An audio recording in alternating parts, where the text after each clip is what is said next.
Bienvenue dans un monde où le monstre ne se cache pas sous le lit. Vous pouvez oublier tout ce qui est serial killer avec un couteau tranchant. Pas de monstre, de démon à combattre avec un crucifix. Ici, le démon se cache à l'intérieur de nous. L'horreur réelle se manifeste par nos failles, nos excès, cette quête d'évasion qui finit par devenir une prison, l'addiction. À travers le cinéma, certains réalisateurs ont osé explorer ces dérives sans phare, plonger dans l'abysse pour parfois exposer la destruction, la décadence et parfois un infime éclat d'espoir.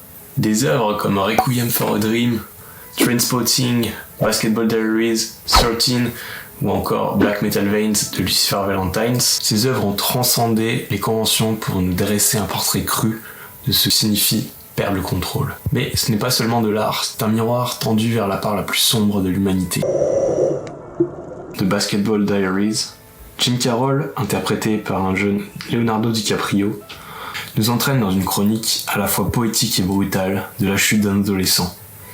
La poésie de Carroll, ses journaux intimes, deviennent la trame d'une histoire où chaque espoir est anéanti par la réalité crue de l'addiction. Ce film, comme un chant funèbre, résonne longtemps après le visionnage. Puis que dire de 13, bien moins ancré dans l'univers des drogues dures, ce film dépeint l'escalade rapide d'une adolescente brisée par les influences toxiques. La pression, la fuite en avant, les expériences destructrices, ce n'est pas une histoire de monstre, mais une tragédie humaine. Trainspotting, Danny Boyle choisit une autre approche. Ici, l'horreur est teintée de cynisme.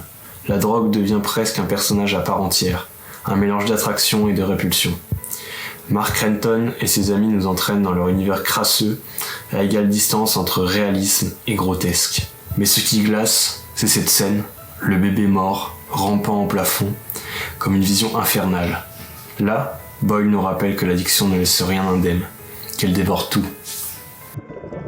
Prenons Requiem for a Dream. Darren Aronofsky orchestre une symphonie macabre où chaque personnage se perd dans une spirale d'autodestruction. Harry, Marion, Tyrone et cette vieille femme Sarah, prisonnières d'une illusion de grandeur télévisuelle. Ce film, c'est un cauchemar viscéral, la drogue comme corrupteur ultime, détruisant non seulement les corps, mais aussi les âmes. La bande-son hypnotique de Clint Mansell nous enserre comme un serpent. Chaque note renforce descendre dans le gouffre. L'écran devient un réceptacle pour nos propres peurs, celle de perdre le contrôle, celle de devenir ce que l'on déteste le plus. On va descendre encore un peu plus profond dans l'abysse.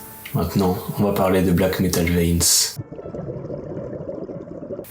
Un film qui ne cherche pas à plaire. Ici, pas de filtre, pas de salut. C'est une plongée brutale et insoutenable dans la vie de toxicomanes irrécupérables. C'est un cinéma sans concession, à la frontière entre la fiction et le documentaire. On assiste à des scènes où la mort semble être la seule échappatoire. Une horreur trop réelle pour être ignorée.